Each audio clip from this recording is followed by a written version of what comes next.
sa inyo ngayong umaga, ngayong ating banal na misa sa emosyon at mahal na puso ni Jesus at baksin. Marahil po ngayong araw ng Biyernes, pag-uwi natin sa ating mga tahanan, mamaya ng tanghalian, ang ulam natin ay puno at palitong isda.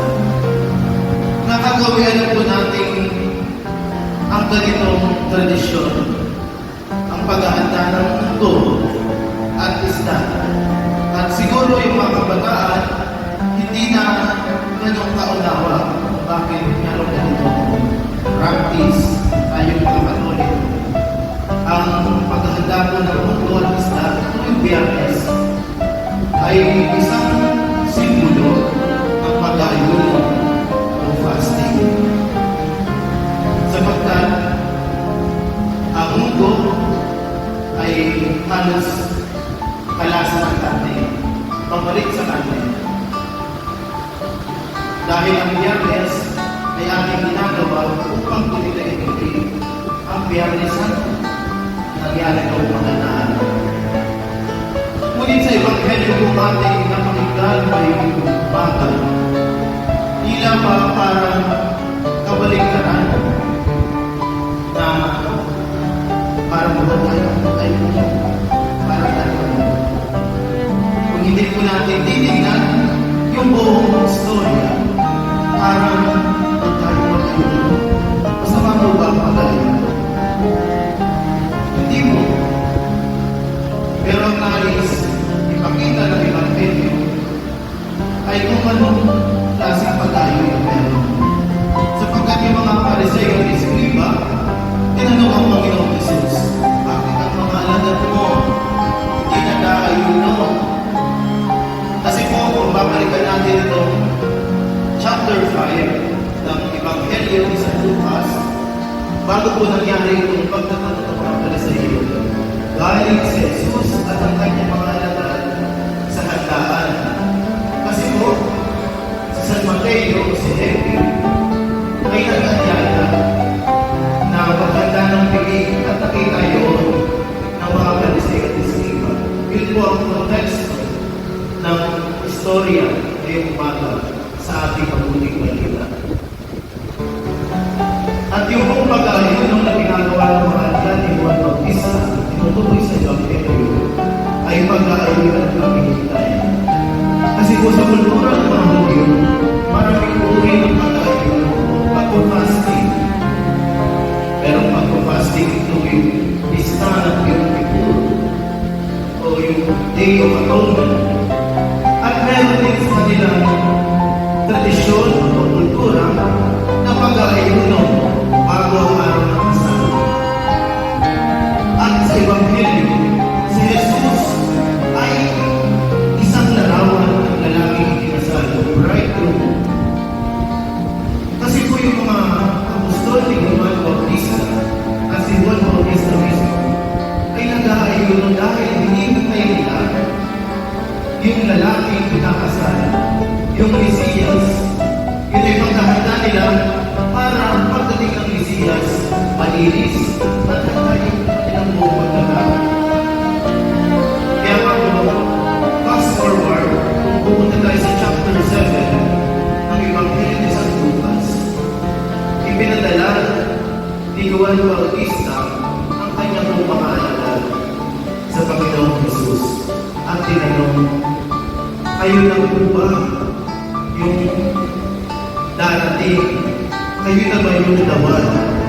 At sinabi ni Jesus, bumalik ang pagkitongi, dapat ang mga kinahin, ang mga ipig ay nakapagsalita, at ang mga demonyo ay pumalayas sa mga inaalihan nito.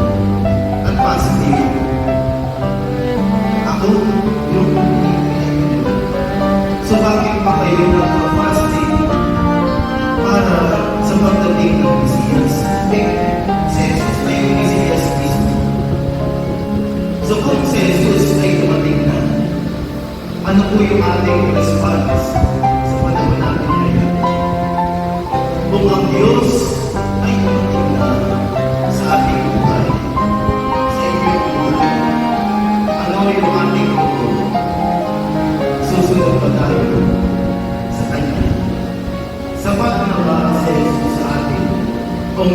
tayo ibang hinihingi tayo o binahanap sa ating buhay. Sa Ebanghelyo po kahapon para sa mga pagsimba, ang Ebanghelyo kahapon ay pagtawag sa mga unang alagad ng ating Panginoon. Si Simon Pedro, si Andres, si Santiago, at si Juan. Napawag mga pangingista.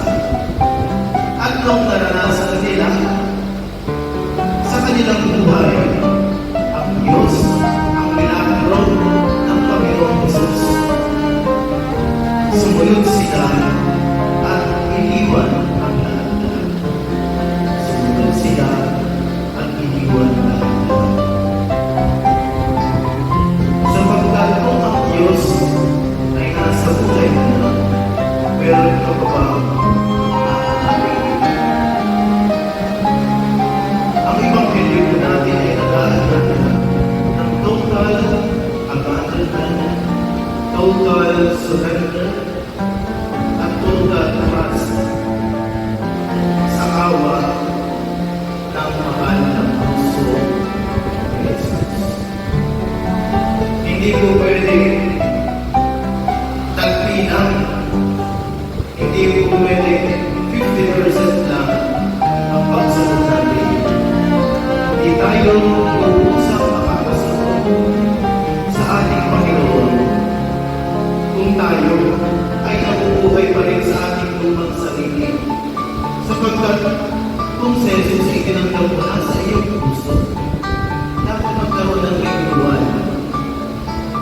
Dapat magkaroon ng bagong sarili. Hindi na yung lumang anak, kundi yung bagong anak. Kasi masabi sa Ebanghelyo, hindi mo pwedeng pagsamahin yung lumang sisigla at ibubuhos mo doon yung bagong anak. Dahil sasalo. Ganun din po sa ating buhay mga nabalagayan. Hindi pwede sumusunod tayo sa Panginoon, pero yung lumang sarili natin natin pa rin. Sumusunod na tayo sa Panginoon, pero yung ating actual na pagbubuhay bilang Kristiyan ay kabaligtaran ng buhay ni Jesus. Paano tayo makasunod sa tuntang Jesus? Sa Jesus na wala nang lamang katitran. Sa Jesus na palagoy-lagoy sa bansa.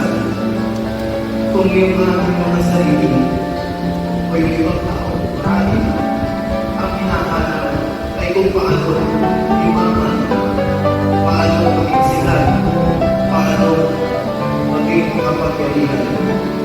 Sa sitwasyon po ng ating bansa, nakakalungkot na mga kapatid din natin po itong mga Katoliko.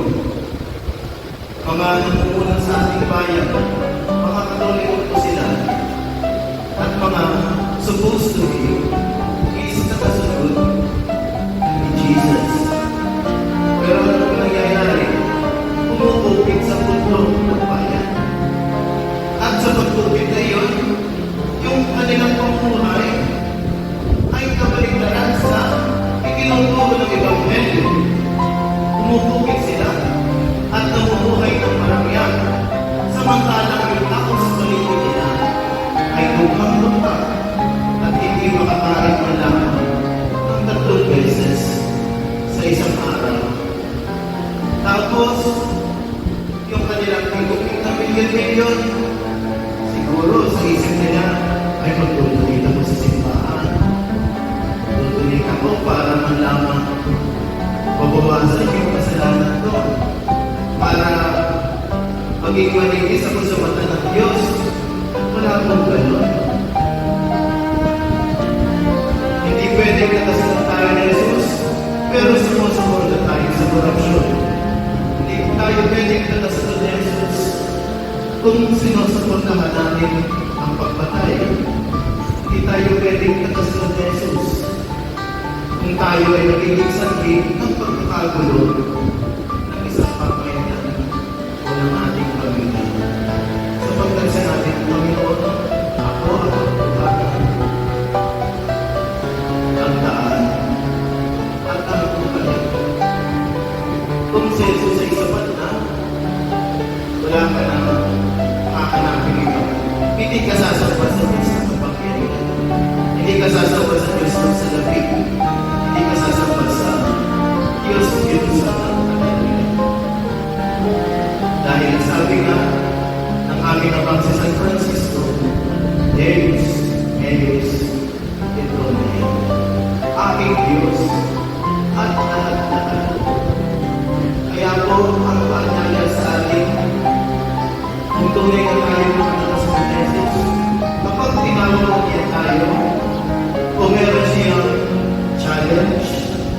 dedication sa ating pamumuhay, kailangan ang sagot natin ay, yes, Lord, narin po.